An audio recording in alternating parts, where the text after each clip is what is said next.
knew how to cook ham hocks and lima beans. And he knew how to cook spare ribs. He could tell you, that's too much sugar. No, come. He knew how to put the honey on the ribs and all that stuff. Jacob knew all that stuff. And Esau was the one that was hunting the stuff and bringing the food home. Well, you hear what I'm saying?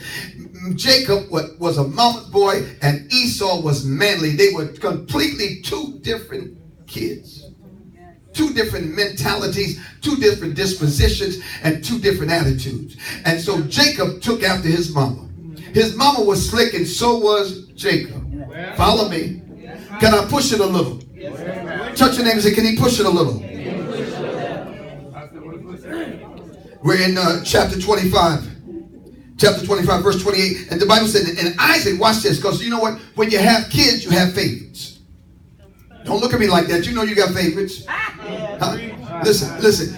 Because Isaac was the patriarch. He lived his life through Esau. He wanted to be free, but he had to stay home and manage the affairs of the house. He had to administrate for the house. He had to make sure the finances were taken care of. He had to make sure all the slaves and everybody was in place. He wanted to live the life that Esau was living, but he couldn't. So the Bible said, look here, look what it says in verse 28. He loved Esau because he did eat of his venison. He would go out every now and then and kill some and bring him back to his daddy, and he loved that. And Jacob was the guy who would cook it all up.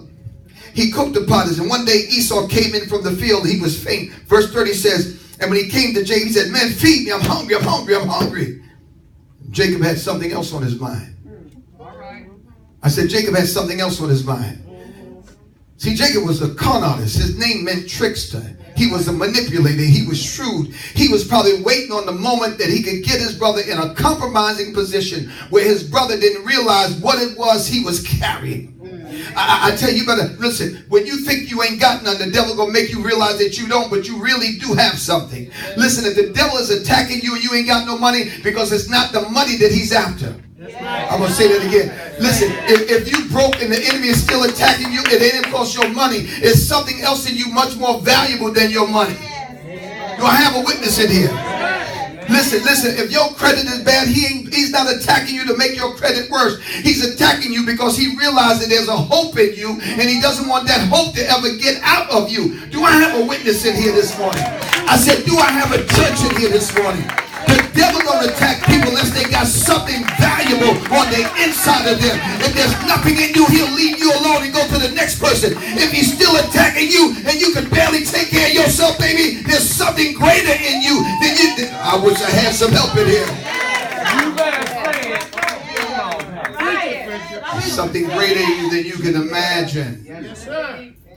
So he tells him, listen, I'll feed you if you sell me your birthright.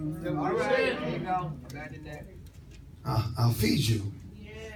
Now watch this. Because he always was in the field, he didn't really understand the dynamics of what they were really carrying. Jacob was around the house. He saw the wealth. He saw finances being administrated. He was able to see that. He realized that this was a conglomerate. This was not just a normal family. And so he desired that birthright. And he realized that his brother had something that he didn't value. Yes, sir. You better be careful of the stuff that you don't value. You know, some of us right now, we're young and we don't value the fact that we are young. Listen, I tell you what, if I can zap you and you turn my age right now, you'll now think twice about how you take care of your body right now. You won't burn that candle at both ends. I wish I had a witness here. Listen, you better value some things. So he didn't value this. And he said he was hungry to the point of death. And he said, well, what profit is my birthright? So the scriptures go on to say that he sold his birthright for some beans. And from that day on, the scriptures tell us that he despised his birthright. Anybody hear what I'm saying? So now the time comes that Isaac is getting ready to die. Isaac is getting ready to die, and he's going to bless his son. Now here's where the story begins to become funny, kind of fuzzy, because you would think that by now Rebecca would have told her husband, listen,